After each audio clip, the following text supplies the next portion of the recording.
pengalaman nyata bagi semua siswa ya dalam mewujudkan nilai-nilai luhur Pancasila ya melalui serangkaian aktivitas proyek yang kita akan lakukan ya.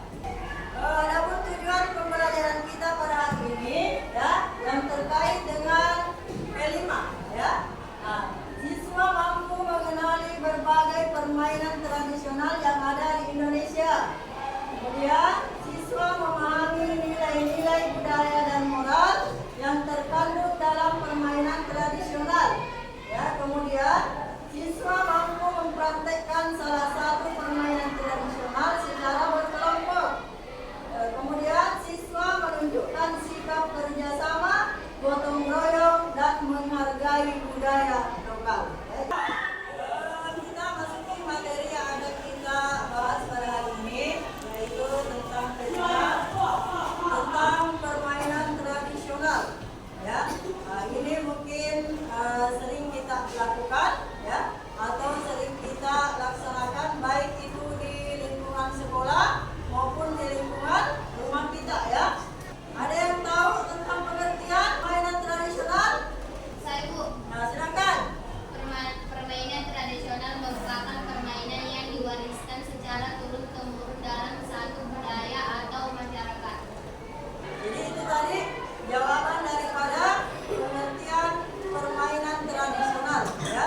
Jadi di dalam lingkungan masyarakat kita ya pasti ada ya permainan tradisional yang bisa kita praktekkan, misalkan yang bisa kita lakukan setiap hari ya. Ini permainan ada juga yang menggunakan alat ya, ada juga yang menggunakan lapangan ya. Kemudian ada yang tahu ciri-ciri permainan tradisional? Saya, Bu. Nah, silakan. Ciri-ciri permainan tradisional adalah berasal dari kearifan lokal, sederhana, tidak memerlukan teknologi canggih, dan berorientasi pada kebersamaan mengandung nilai budaya. Oke, beri semangat. Itu tadi ciri-ciri permainan tradisional ya. Berasal dari kearifan lokal. Kemudian sederhana ya. Ini sederhana menggunakan alat atau bahan yang mudah ditemukan ya. Misalkan nanti permainan kita ya, permainan tradisional kita ya. Misalkan angkat daro ya. Itu adalah suatu permainan tradisional Bugis ya. Ini alat dan bahannya yang mudah didapat ya. Seperti apa? Nah, seperti batu kelapa atau tempurung kelapa.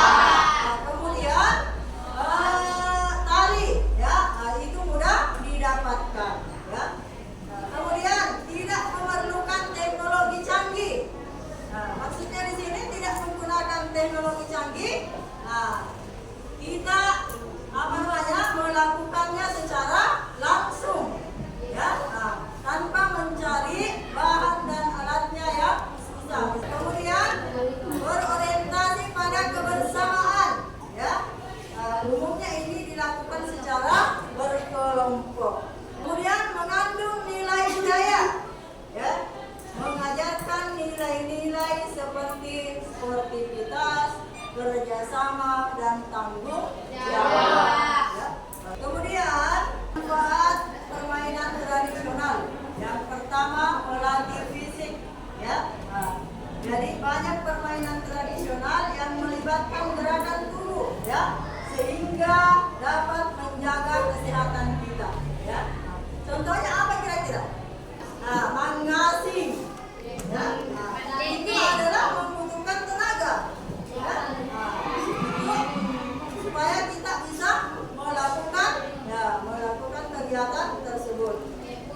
Kemudian yang kedua mengembangkan kreativitas ya.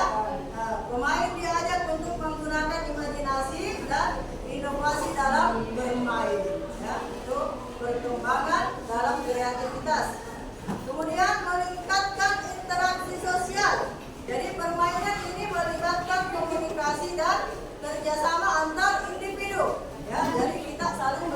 bersama dengan teman-teman yang lain. Kemudian menanamkan nilai moral dan budaya. Jadi untuk menanamkan nilai moral dan budaya, jadi kita akan membantu anak mengenal dan menghargai budaya lokal serta membangun kreativitas positif. Ya. Baik, kita lanjut untuk macam-macam permainan tradisional. Ya, kita lihat yang pertama. Ya, di sini ada permainan yang namanya permainan mapak daro. Ya, jadi mapak daro ini adalah salah satu permainan tradisional yang berasal dari Sulawesi Selatan. Ya, khususnya itu di daerah Bugis. Ya, jadi permainan ini terbuat dari tempurung kelapa dan diberi tali. Ya, dan diberi tali ya sebagai pengait.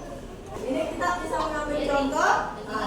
Ini ada tempurung kelapa yang sudah dipercantik, yang sudah dicat. Kemudian ada tali ya sebagai pengait atau pengikat. Permainan selanjutnya ada yang dinamakan dengan madende. Ya, yang biasa diistilahkan itu dengan bahasa orang Bugis adalah enja-enja. Kita bisa lihat contoh yang ada ya tentang permainan madende. Ya, jadi aturan permainannya di sini adalah menyesuaikan bentuk dende seperti apa yang dimainkan. Jadi ketika permainan itu memiliki banyak petak, maka dialah yang menjadi pemenangnya. Ya, ini bisa kita mainkan di dalam ruangan, ya, ataukah di luar. Ya.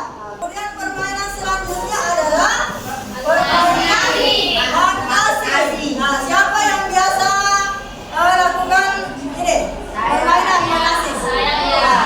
Mungkin hampir semua ya.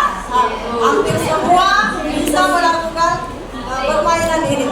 Ya, yang namanya permainan mangasi. Mangasi atau gobak sodor. Ya. Ini istilahnya adalah gobak sodor atau mangasi. Merupakan permainan tradisional yang terdiri dari 2 regu. Ya. Jadi satu tim atau satu regu itu menjadi penjaga. Kemudian yang tim yang satu adalah menjadi pemain. Nah, kemudian permainan selanjutnya adalah permainan atau main clan.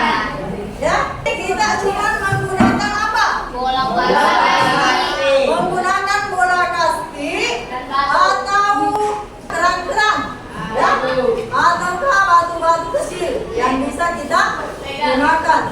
Ini adalah contoh, ya, bola yang bisa kita gunakan dalam permainan basket atau permainan clan.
Di